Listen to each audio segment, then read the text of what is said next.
Chapter 10. The Vacuum Law of Prosperity. Giving. To get he had tried, yet his store was still meager. To a wise man he cried, in a voice keen and eager, "Pray tell me how I may successfully live."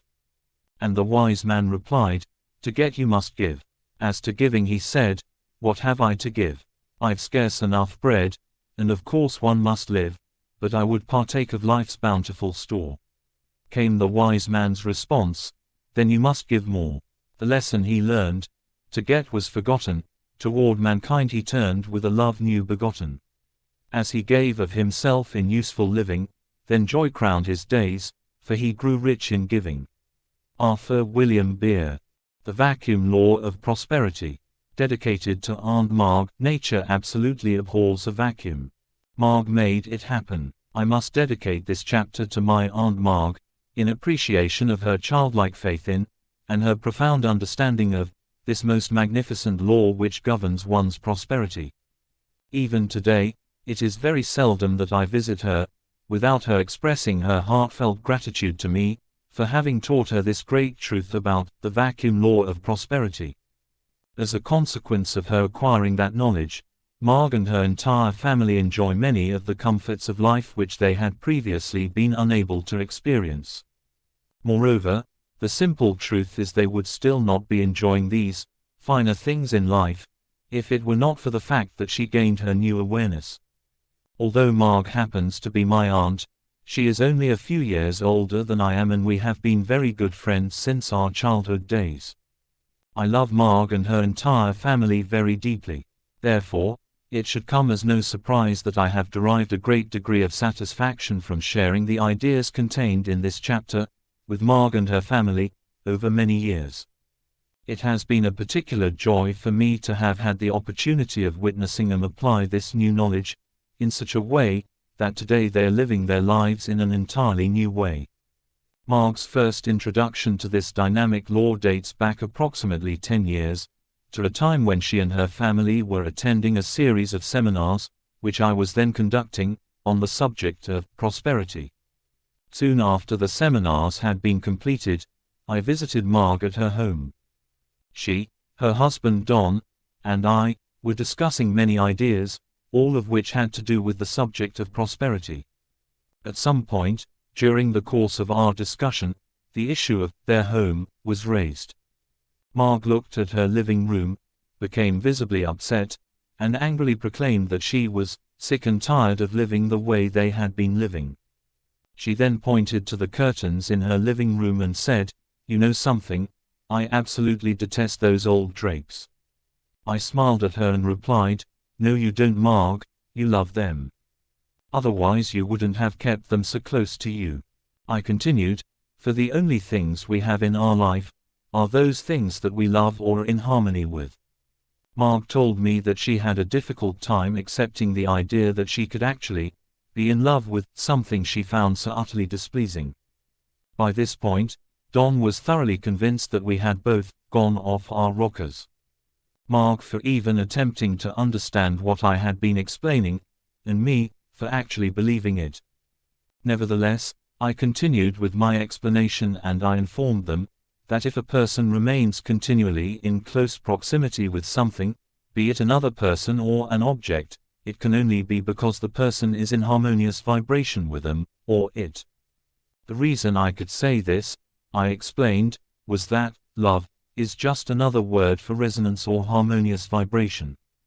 I told them, finally, that what I had just stated was a law of the universe. Whether or not they fully understood it, or even believed it, made absolutely no difference whatsoever. I explained to Marg that if it was true she really did detest the drapes, as she claimed she did, she would already have taken them down, had them cleaned and given them away to the crippled civilians, the Salvation Army, St. Vincent de Paul, or some charity that would have been able to put them to good use. Don looked at me in a state of bewilderment. Then he firmly asserted that she's not taking those drapes down, because we have nothing to replace them with, nor can we afford to purchase a replacement. I can remember saying to him in reply, "Don, please understand, you will never hang new drapes, or new curtains, until you have first made a space for them.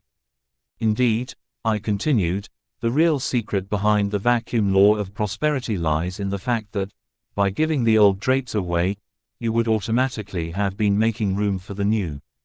In other words, you can't get something until you are first willing to give something away.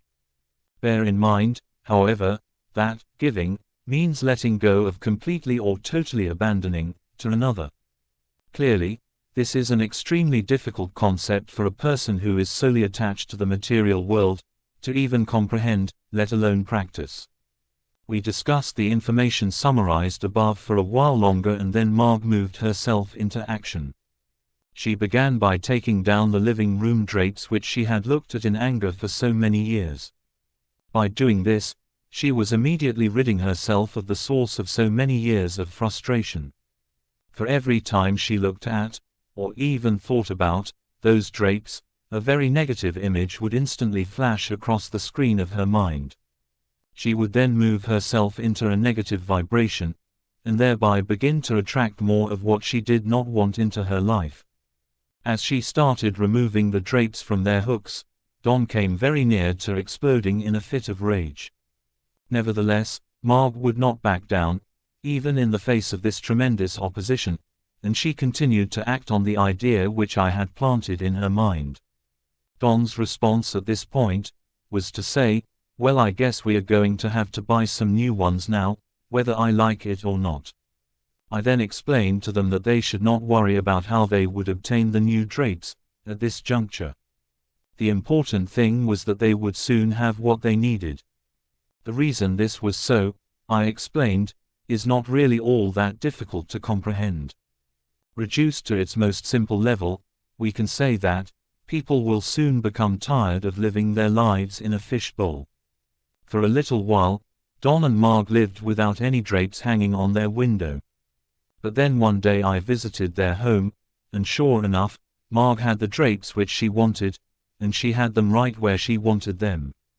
Little by little, the awareness of this great truth had begun to creep into her consciousness. It wasn't long after this that there was no furniture left in their living room. Marg had become tired of living with it after so many years, so she simply gave it away. By doing so, she automatically created the space she required for the good which she desired.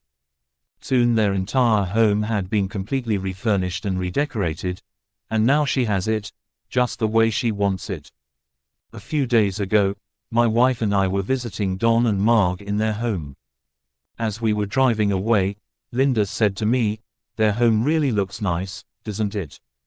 I couldn't help but smile, knowing the background and having been an integral part of the many battles which had taken place each time something else had been given away.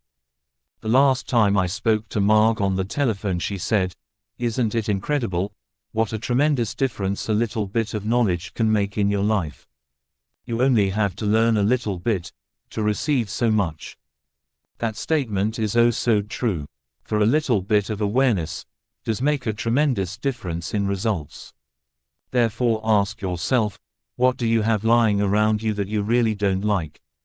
Then ask yourself, why don't you just package it up, give it away, and make space for the good that you really do desire? Remember, this law, which I have been discussing, applies to every aspect of your life. On numerous occasions during the course of my seminars, I have discussed this law. I have explained to audiences that although almost everyone likes to have new clothes, most people have no room in their closets for hanging any new clothes. In fact, when you hang something in your closet, you probably have to push other clothes aside just to fit another hanger on the bar.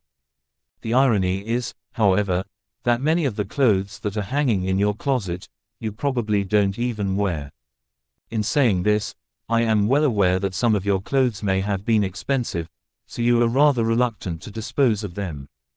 However, you know as well as I do, some of the clothes which you have hanging in your closet are hanging there simply because they don't feel comfortable to you when you do put them on. There is something about them you do not like.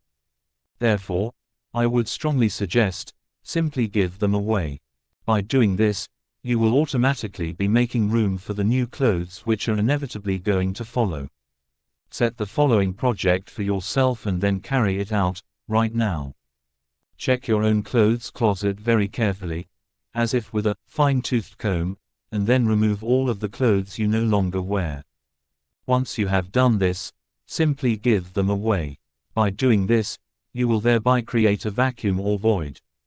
Moreover, since nature abhors a vacuum, it will only be a relatively short period of time before your closet is once again full of clothes. Only this time, however, it will be full of the clothes that you really do want to wear. The process which I have been alluding to is a never-ending one. Therefore, it is something which you should plan to practice all the days of your life.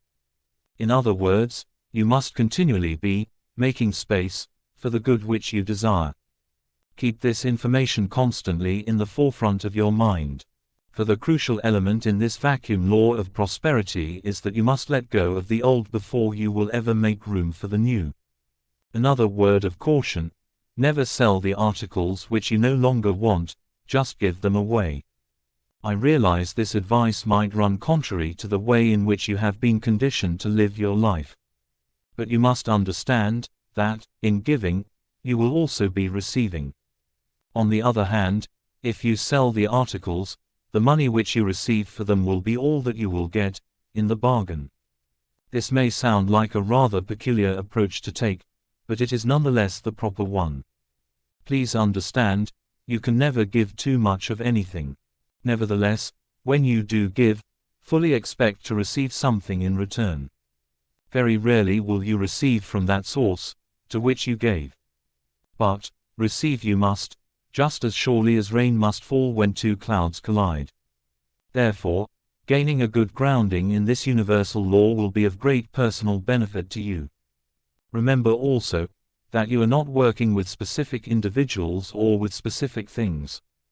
Rather, you are dealing with an infinite power which operates in a very exact way. As a consequence, whenever we wish to receive anything new into our life, we must trigger the process by making room for it. This law applies not only to our physical world, but also to our mental domain. So understand that whenever we wish to entertain new ideas, we must first be willing to let go of, or to challenge some of our old ones. Unfortunately, there is a very large segment of the population which has an exceedingly difficult time achieving this end. Because of this, these troubled individuals often entertain opposing and contradictory ideas at one and the same time. They live their entire lives in a state of oscillation, thinking, do it, don't do it, do it, don't do it, etc. This mental state is commonly referred to as indecision, and it leads to considerable mental anguish and confusion.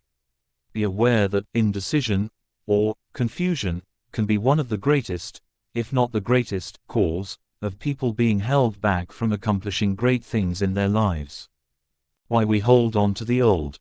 Why is it that we hold on so strongly to old ideas or to old things? I have no doubt that you will agree, this is an intriguing question.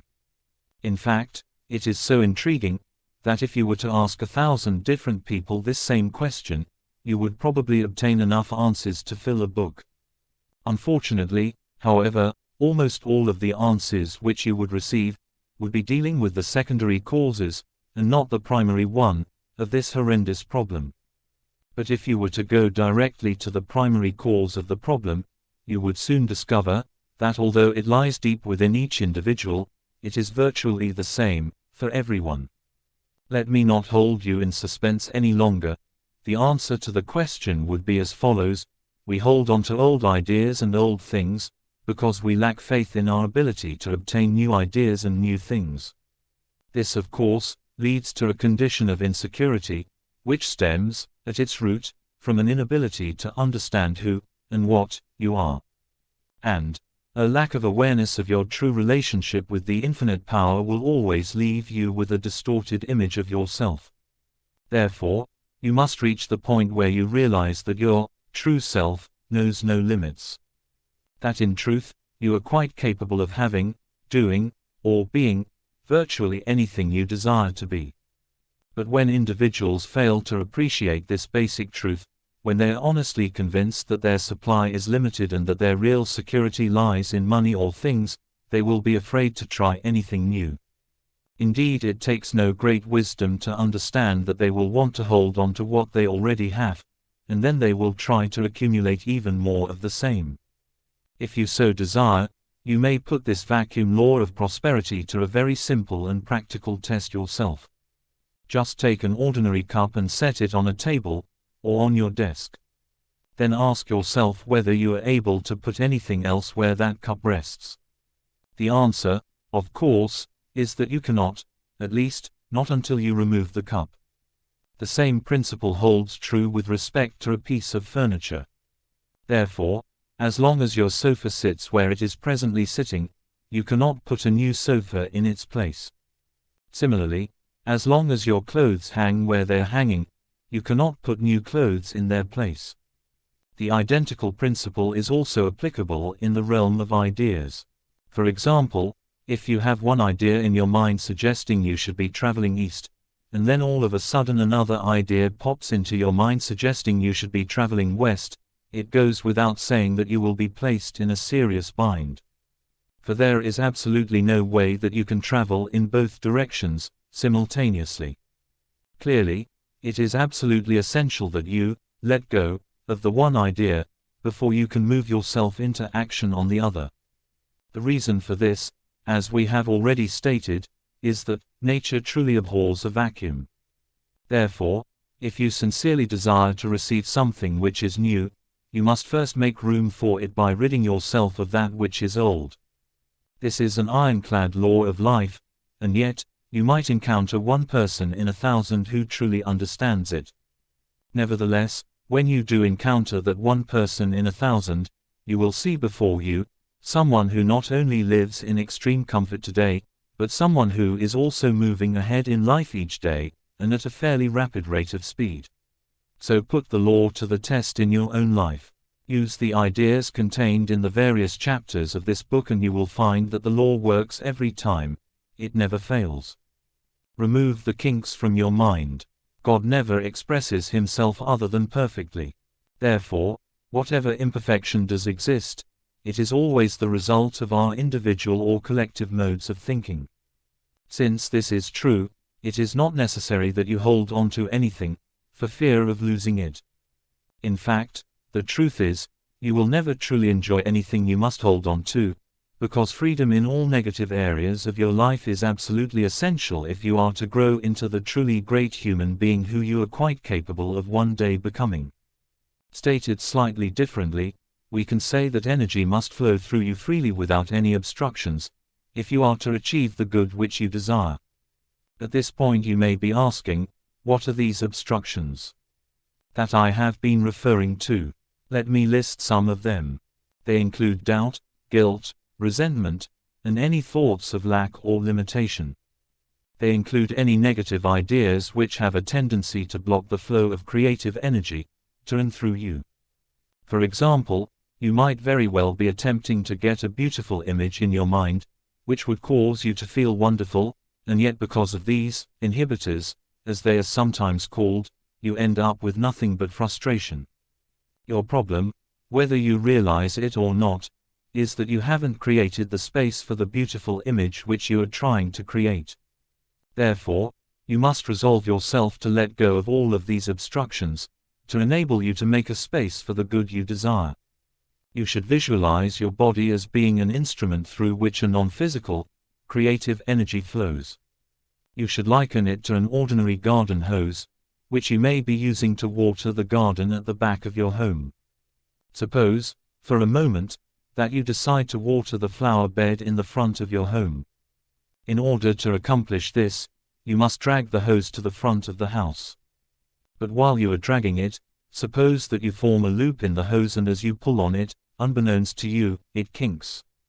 Although there is an abundance of water at the source, the water will just be trickling out of the hose, a drop at a time, onto the flower bed. The reason for this is that the kink is obstructing the flow of the water, which could, if it were allowed to flow freely, actually breathe new life into the plants. In a similar manner, these negative concepts which you hold in your mind are obstructing the flow of energy which could, if it were given a chance to, breathe new life into you and into your results in life. In the case of the garden hose, you would immediately investigate to find the cause of the interrupted flow of water. Once you found the kink, you would then proceed to remove it, so the water could resume flowing freely in a steady stream. Now, be aware of this: the process that I have described for the garden hose is exactly the same process that you must undertake yourself with respect to your marvelous mind. That is to say, you must let go of all of the obstructions that are hampering you, release the mental kinks, and you will immediately find that there is no lack of creative energy at the source. In truth, there never has been any, and there never will be any. The mental kinks which you have carelessly, and very likely, unconsciously built, are actually limiting the flow of the life-giving power which ultimately transforms your results in life. Each chapter in this book highlighted various concepts, which you must begin to use, if you are to enjoy the benefits that may be derived by simply permitting this power to flow freely through you. You have now read the entire book. I would like to suggest that you go back to the beginning of the book, to compare the results you are presently obtaining in your life, with the results you could obtain, were you to make proper use of each idea. Study each chapter very seriously, but in a relaxed state, and keep acting on each idea until it becomes a fixed part of your personality structure. Remember, regardless of how the results of your life may presently appear to you, you have truly been born rich. God's gift to you is more talent and ability than you will ever use in one lifetime. Your gift to God is to develop and utilize as much of that talent and ability as you can, in this lifetime. Steve Bow. The beginning, one and only you. Every single blade of grass, and every flake of snow, is just a wee bit different. There's no two alike, you know. From something small, like grains of sand, to each gigantic star, all were made with this in mind, to be just what they are. How foolish then, to imitate, how useless to pretend. Since each of us comes from a mind whose ideas never end. There'll only be just one of me to show what I can do, and you should likewise feel very proud, there's only one of you. That is where it all starts with you, a wonderful unlimited human being. James T. Moore.